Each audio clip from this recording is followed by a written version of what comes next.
Some of the services are region specific or region scoped.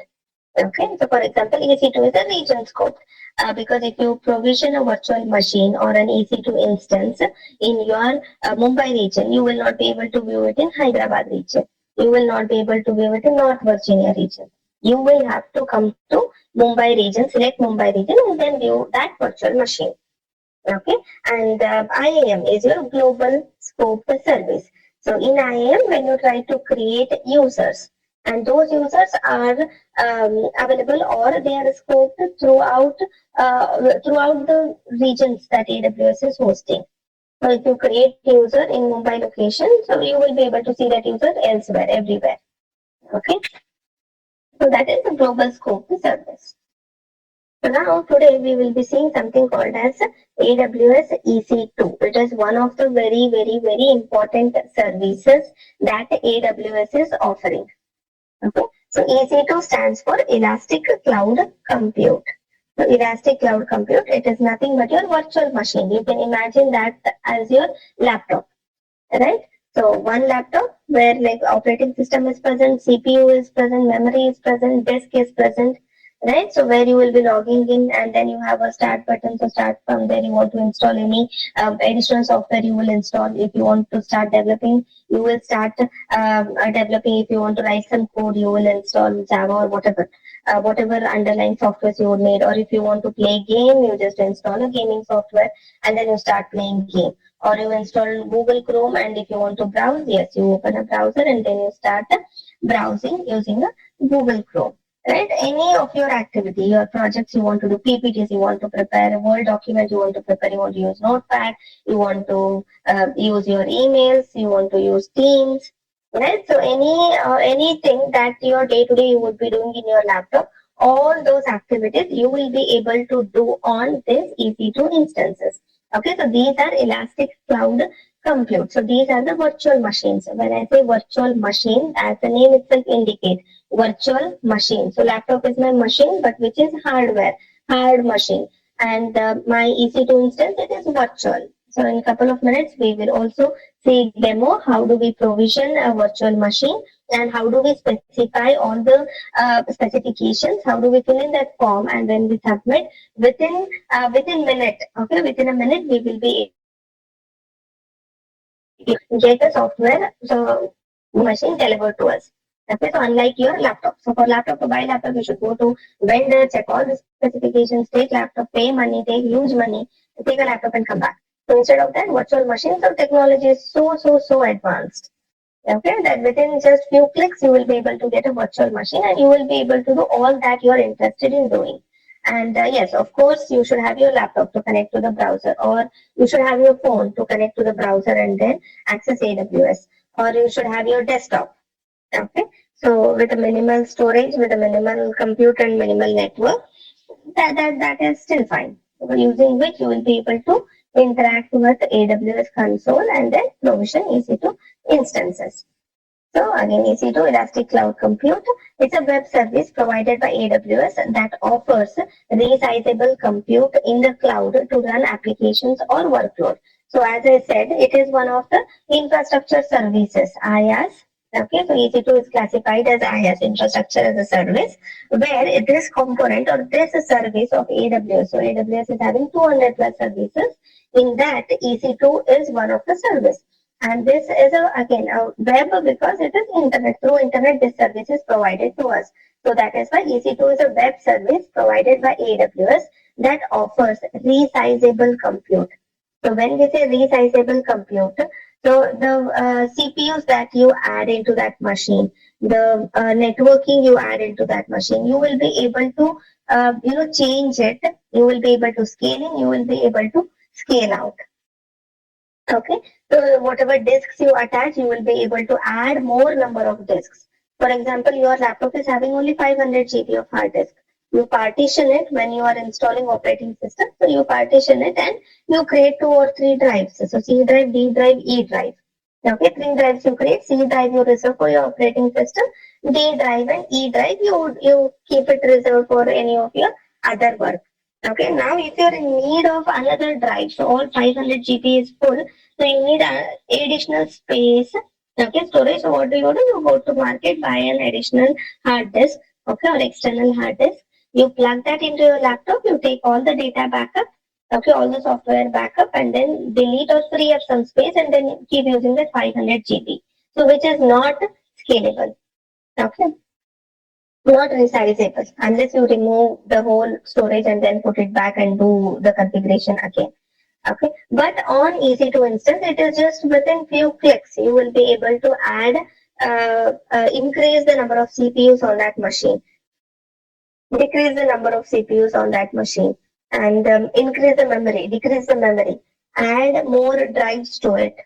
Okay, add more storage to it, remove storage from it. Okay, so that is why it is called resizable. Okay, so resizable compute in the cloud to run application or workload. So what activity you are using EC2 for? To run any of your applications. Okay, your organization is developing, or any of the workload. Okay, to run those applications or any of the given task, you will be able to achieve it on AWS. For example, AWS on one of the machine you deploy Splunk. So Splunk is an application. Okay, so that application is running. So you're using AWS to deploy an application. So you, most of you, if you have attended SOC trainings, so you will know the Splunk. It's a it's a SIM solution which can be installed on which can be installed in one of the EC2 instances in AWS. Okay, so now application is running and you can give out the IP address of the Splunk to your end users, and they will be able to connect to Splunk and then do the log onboarding and whatever. So alert and correlation, they can write queries and walk through the alerts, all those things. Right? So EC2 instance is this. And cost effective. So many pricing models are proposed by vendor to suit the needs of client. So different clients are having different requirements. So different enterprises, different companies, different organizations use EC2 instances for different purpose. Okay. For example, the company Splunk, they want to develop this Splunk solution. So for that, they are using development to do their application development task. They are using AWS. And companies like McAfee, so they are into developing these products, antivirus products basically. Okay, so they are developing antivirus product. Okay, so to develop that application, they use AWS, and also to test their antivirus, they use AWS because they want to see how their antivirus performs on Windows 2012, on Windows 2016, on Windows 2022, right? So things like that, they want to test on different operating systems. So they cannot go on buying tens of laptops. And they want to test it on Unix. They want to test it on all versions of Windows. So there are different versions for Windows Server. There are different versions for Windows Client. Okay, so the operating system that I use in my laptop is client operating system. Okay, so the servers use a different operating system. Again, Windows itself, it is also named differently. So I call Windows 10 here for client, and for server I call Windows 2022, Windows 2016. Okay, Windows 2012, but 2012 is outdated. Okay, so these are the Windows server versions. So for a company like McAfee, to test their antivirus, so they would need all flavors of Linux, okay, all flavors of Windows clients, all flavors of Windows server versions. Okay, so instead of having, so for example, let us consider all together will be around 15 to 20 operating systems. They want to test their antivirus product. So now instead of buying 20 different laptops, okay, because one laptop, one operating system. So unless I partition it and then install another operating system, so maximum two. And also to test it is so difficult. So you have to log out and again then log in back, or install a workstation and on top of that install different operating systems. And it is the capacity of the system itself is low. Your laptop is low, and on top of that, when you do this virtualization, when you install VMware workstation, and then on top of that you install another operating system. So it is difficult for the people who are working. So instead of that, what they can do is they can spin up 15 different EC2 instances. So companies like McAfee, 15 different or 20 different EC2 instances, each with each type of operating system, and then they can log in into that server. They can test their product. Okay, so it is cost effective because different people use it for different purpose. And a person like me who is using AWS to demo some EC2 instance creations for some learning and training purpose. So I'll be charged very minimal because I just create, I show demo, I delete my instances. And mine is not an enterprise level work I do on my AWS. Right? So depending on the usage, depending on the type of work any organization is doing, accordingly they get charged. So that is why EC2 instance is also called cost effective. Coming to security. Now, how secure is my EC2 instance? Because anything that will start on cloud, it starts with EC2 instance. Because majority of the organization, when they buy subscription from AWS or when they create AWS account, first and foremost thing they would look into is they will be creating virtual machines. And when I say virtual machines, it is EC2 instances they will be creating. And they will be installing databases. And some of the companies, for example, if they are hosting their website, so a company like TCS, so TCS want to host their website on one of the AWS servers. So they need an EC2 instance where there is a web server installed. On top of that, they will host a website. And backend, there is a database required from where the data will be stored and it will be fetched to the front end, whoever is offering, whoever is accessing the site, right? So to do all this work, they need EC2 instances. Now, how secure EC2 instances are? So when it comes to security, how secure it is? Because on AWS, it is not at one point you say that, okay, so these are the security solutions, I will be learning this and my job is done. No. So being a cloud security engineer, it is your responsibility first to understand what is the purpose AWS is being used for and what are the different services that majorly organizations are using. And at each service level, how can I implement the security? Okay. For example, at EC2 instance level, tomorrow if you are using S3, so how can I make S3 secure? Because each and everything that you do on cloud needs to be secure. Because it is one main reason is it is exposed to internet. So anything can happen on internet. Okay, it is very easy to get compromised. So AWS is building the security layer at every service they are offering. Every login, every user we create, every EC2 instances we build, every VPCs we create. So different security constructs they have built at a different levels in AWS to achieve or to whatever services they are offering. Okay. Now at EC2 level, so security range of security features to help users to protect their instances data. Because on EC2 instance, I will be storing my data, so I can host my database. So what is that how is that I can make my database secure? I can block the ports on that machine where my database will can be accessed from the outside world. Okay, so I can do that. So nobody can access on whatever database port that we have. Nobody can access my database server on that port. I can block it. I can report it. Okay, to make it secure. And where do I do all these things? There is something called as security groups. And in the demo, I will be showing how I write rules in that security group. So security groups, we can consider that like a host firewall. Okay, it's like a small version of your firewall, which will be blocking inbound and outbound traffics. Okay, outbound most of the outbound, unless you block it explicitly, so all outbounds are allowed, but inbound. Okay, so inbound traffic is inbound is allowed, outbound is blocked. Okay, so where it is, it's like a mini firewall. So like you have your firewall. So if you have studied this in your SOC classes, where when your firewall acts as a first layer of defense, where it will be blocking the traffic. It will be looking into the traffic and then it will be dropping. Okay. So security groups are for firewall rules, and then network access control list at subnet level, and for IAM access controlling and encryption. So there are multiple levels I can provide security when it comes to EC2 instance. Okay, EC2 instance, when it is just EC2 instance, I create a security group. I create group of rules and attach it to that machine.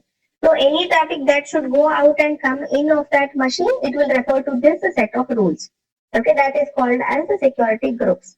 And when that machine is present in the subnet, so traffic, if it has to go out of the subnet, and again there is a separate class to study about VPCs and subnets and ACLs. Okay, and IAM also. So right now, wherever EC2 instance is present, so all the outer layers, so there is one security layer attached to it. So just have that in your mind. So for example, if this is your EC2 instance, okay, so if this is my EC2 instance, okay, so this EC2 instance will be present inside something called a subnet. Okay, and this subnet is again present in something called as AZs. Okay, and again, this is something called as, this outer layer called as VPC, so virtual private cloud. Okay, here also I have a security layer. Here also I have a layer of security. Here also I have a layer of security. And at EC2 level also I have layer of security.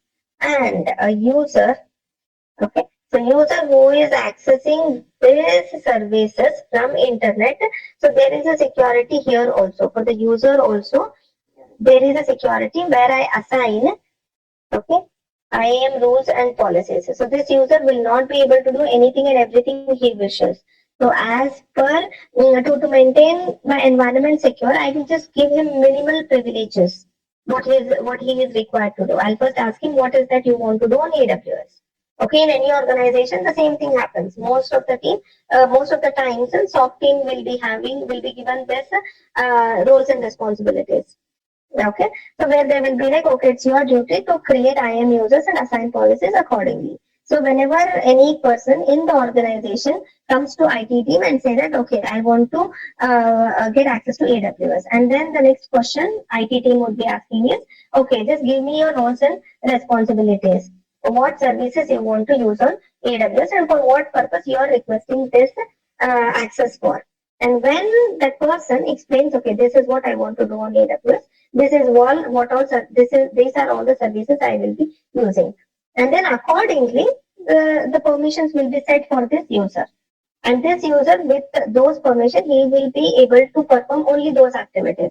If he is given access on EC2 instance only to read it, okay, only to view the instance, I'll be showing that in some time. Okay, only to view, then he will only be able to view, he will not be able to restart the machine, add, change the IPS, power on, power off, terminate, right? So create an EMIs, nothing. So he will not be able to perform any write operation because he is given only read. So that is again a layer of security to make the environment secure.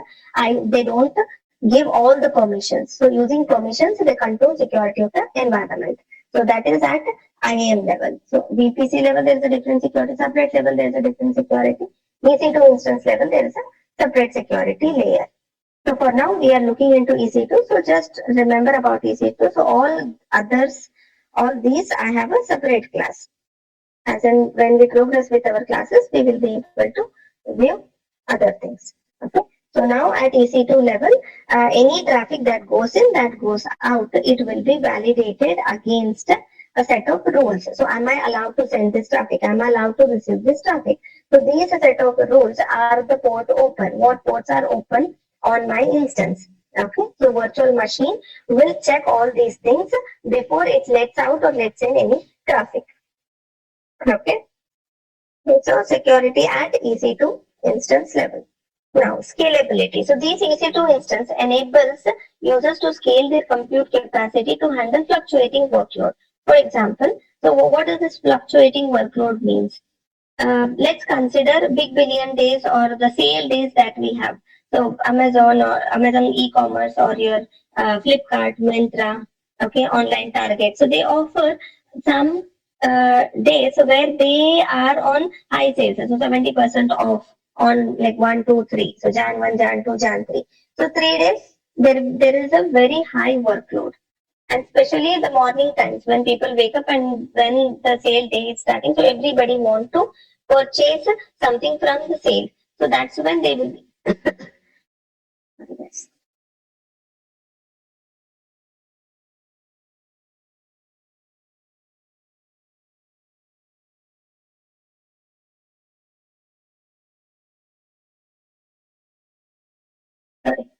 everybody want to purchase from sale and everybody will be logging in. So during that time, they will all be connecting to their site. Okay, to the Target site or to Big Bazaar site or your Myntra, Amazon, Flipkart, anything it could be. Right, so they try to connect to that site, and only during those 3 days, and especially first half of first day, it is very high.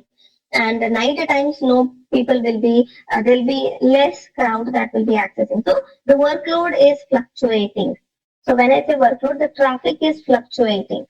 The amount of work backend resources will have to do when there is huge number of requests. For example, 1 lakh of requests that are coming in. So backend resources should be in a position. I should have enough resources to process that 1 lakh incoming traffic. Okay. And night time it is like very less, maybe in just 100 or 200 requests I get, and resources required to process those 100 or 200 requests or 200 login traffic or whatever the access traffic. So they will be able to, they should be in a position to access less number of, handle less number of workload, less workload. So that is called fluctuating, so which keeps on varying. So that my EC2 instance, it can cater to my fluctuating workload also. I can set it auto increase and auto decrease. So there is something called as, when we are looking into load balancer, we will check that. Okay, so we have something called target groups where load balancer will be tied to the target group. We can create target group and add 2 machines to it.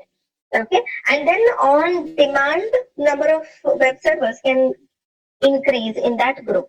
So I just see that, okay, maybe 2 of my machines will be able to handle the request. And I see that the traffic is, increasing. So I need backend more resources. So that is for auto scaling. So where again, 2 more machines automatically they get added to the target group. Okay, so that is scalable. So as and when the load decreases, the machines will be removed, so that I will not be unnecessarily paying for something that I'm not using. So it is highly scalable environment. So at the same time, I'm achieving my business goals, I'm achieving my business task, and at the same time, I'm able to, without any additional work, I'm able to scale in and scale out automatically. And at the same time, cost optimization also, I can get benefited from. Okay. Again, flexibility. So users can choose from wide range of instance types. So AWS is offering different types of operating systems and also types of instances. So different types of operating system is any versions of Windows you will be able to, Windows Server you will be able to provision. And instance type is the number of CPU. We have small, we have micro, we have large. Okay. So different types of instances are number of CPUs and memory. So depending on number of CPU and memory, they call it as a T2 micro. So where it is a T2 large, so it is XL, double XL. So they call it as where accordingly as the size indicates. For example, T2 micro it comes with 1 CPU and 2 GB of memory. Okay, so this is T2 micro, and large is something around 8 CPUs. Just for an example, I'm telling. So large is again with 8 CPU and 16 GB of memory. So something like this. So we can choose. We are flexible enough to choose from various offerings. And on top of that, if we want to increase the number of CPUs, yes, we will be able to do that. Increase memory, yes, we will be able to do that. Okay, so users can choose from wide range of instance types with varying CPU, memory, storage, and network. So that is, we have flexibility and reliability. So again, very important thing, we want to rely on the underlying hardware. So is it reliable? So am I sure? So yes, I log in into the browser, I connect to console.com, Amazon console.com, and I start provisioning the machine. But backend, it should go and sit on some hardware, right? So the data center where hardware is residing. So is it reliable? Can I rely on AWS? That nothing will happen to my machine, the data doesn't get sealed up. So what if there is a physical threat to the data centers, and what if some unauthorized person try to somehow gains access and then enters into it and then tries to unplug everything, and maybe what if there are some natural calamities, and what if the data I've stored, if it gets sealed? So is AWS hardware reliable? Do they use the standard products? Okay, so all those things are covered in reliability. So AWS workload run on the underlying reliable hardware with high availability and fault tolerance. So they have all the features developed for us to use.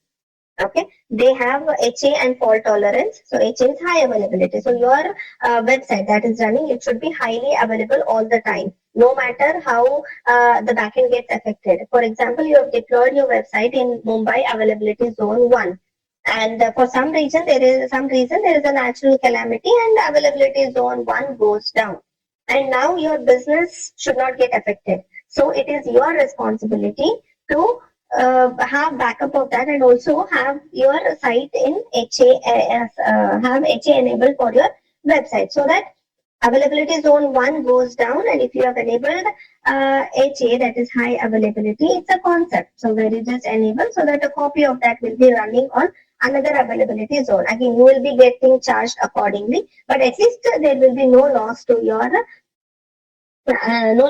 business. Okay, in case of any accidents that might happen. And also fault tolerance. So if there is any issue just with the host where that machine is residing, okay, that one server, black color box I was showing you, in one rack, what if that machine goes down? So the another, somebody goes in and plugs out the cable, so that server gets disconnected. So fault tolerance is that. So if there is a fault in that specific server, so immediately there has to be again, concept of demotion and all will come into picture. How machine gets migrated to another host in that cluster. So all those things. But for now, do not worry about all that. So just have in your mind that yes, AWS is reliable. So they have reliable underlying hardware. So wear and tear they take care of, and if they have to replace any hardware after their expiry is met, yes, they do that well in time, and all the certifications they are expected to have to show to their clients saying that yes, I'm HIPAA certified, I am XYZ certified. So see, my hardware is certified hardware I'm using. So you can rely on me and store your data and use my infrastructure in the backend to get your work done. Okay, and I assure you that I provide security. So this is what AWS is committing to the whole world, and not just AWS, any other public cloud vendor.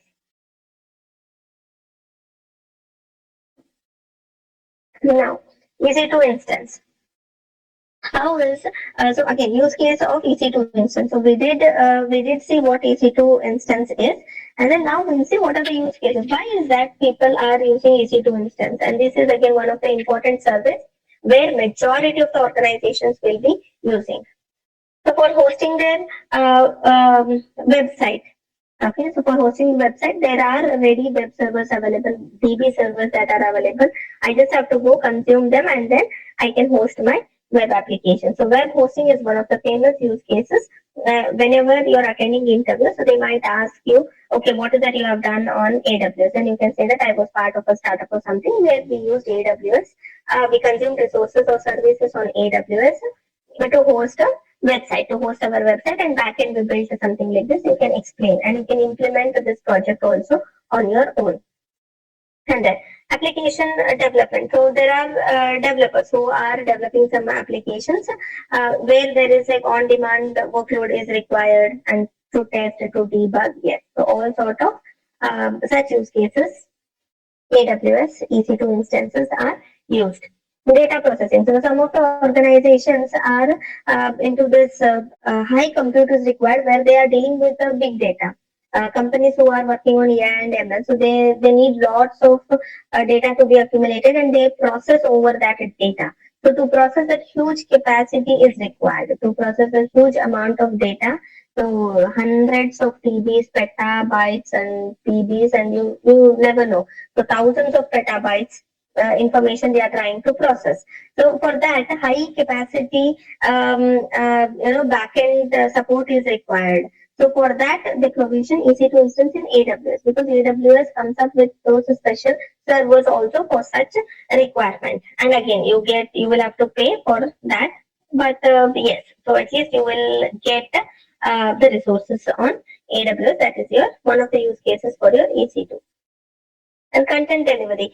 So again, EC2 in conjunction with CloudFront and content delivery network can be used to cache and deliver content to end users. For example, I was telling Netflix is the one of the big vendors for one of the big clients for AWS. Now, so Netflix in some location they just put in that movie. Just store that movie on AWS in one location, maybe North Virginia region, any new movie that is getting released. But you sitting in India will be able to view that movie without any delay. So that is with the help of cloud front-end content delivery, Syrian technology. So what happens is, so when any person, first person from India, okay, anywhere in India, trying to look for that movie, okay, but that movie is stored somewhere else. The first time when the request comes, as that movie is stored on AWS. Okay, EC2 instance is where they have put in that movie, or they have used EC2 instance linked with their again application where it will go and get that movie.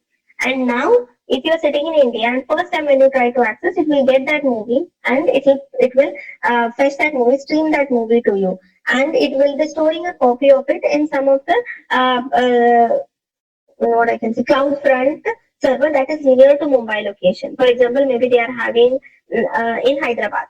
Okay, so CloudFront server, edge server they call it as. It is configured in Hyderabad, so it will come and sit in Hyderabad location. So next time anybody throughout India are trying to access, or Sri Lanka trying to access the same movie from Netflix, then it will not go to the original source where it was provided from.